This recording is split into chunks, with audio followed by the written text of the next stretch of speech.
Gaza में शनिवार को इजरायली हमलों में 18 फिलिस्तीनी मारे गए। इनमें से 10 लोग दीर अल बलाह के निकाय भवन में मारे गए।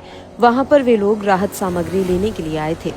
हमले के बाद मृतकों और घायलों को लोग कंधों पर लादकर या रिक्शों से नजदीकी अस्पताल में ले गए।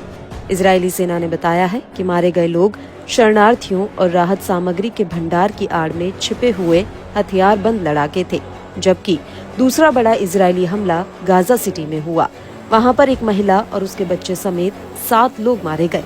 अब इस हमले पर बोलते हुए हमास ने इजराइल पर ही आरोप लगा दिया है।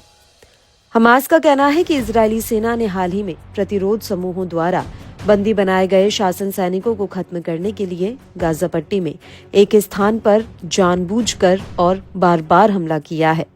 अल कसम ब्रिगेड के प्रवक्ता अबू ओबैदा ने शनिवार को कहा कि शासन के बलों ने एक ऐसे स्थान को निशाना बनाया जहां कुछ दुश्मन बंदी थे, ये सुनिश्चित करने के लिए कि वे मारे गए हैं। कई बार बमबारी की गई। उन्होंने कहा कि उन्होंने बंदियों और उनके गार्डों को मारने के इरादे से इस जगह पर बमबारी की। एक अलग पोस्ट में कसम ब्रिगेड ने एक फुटेज भी जारी किया जिसमें एक घायल इजरायली बंदी को दिखाया गया है, जो संभवतः शासन के हवाई हमले के कारण मलबे के बीच जाने के लिए संघर्ष कर रहा था। फुटेज के साथ एक संदेश में ये कहा गया कि प्रधानमंत्री बेंजामिन नेतन्याहू और इजरायली सेना के chief of staff Herzi Halevi हर तरह से गाजा में अपने बंदियों से छुटकारा पाने की कोशिश कर रहे हैं।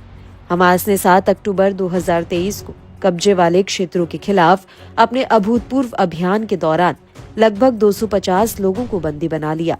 प्रतिरोध ने पिछले नवंबर में एक सप्ताह के संघर्ष विराम के दौरान 105 बंदियों को रिहा कर दिया।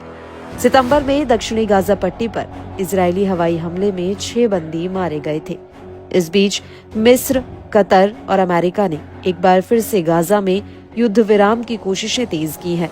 अमेरिका के राष्ट्रीय सुरक्षा सलाहकार जेक सुलिवान इन दिनों इजरायल के दौरे पर हैं। शनिवार को उन्होंने इजरायल के राष्ट्रपति इसाक हर्जोग से मुलाकात कर युद्ध विराम पर उनकी राय जानी। 7 अक्टूबर 2023 से जारी इजरायली हमलों में अभी तक 44,000 से ज्यादा फिलिस्तीनी मारे जा चुके हैं। इजरायली सेना ने कहा है कि उसने गाजा के जूडिया और समारिया क्षेत्रों से इस हफ्ते करीब 50 लड़ाकों को गिरफ्तार किया है। ये लड़ाके हथियारों के साथ छिपे हुए थे और इजरायली सेना पर हमले का मौका तलाश रहे थे।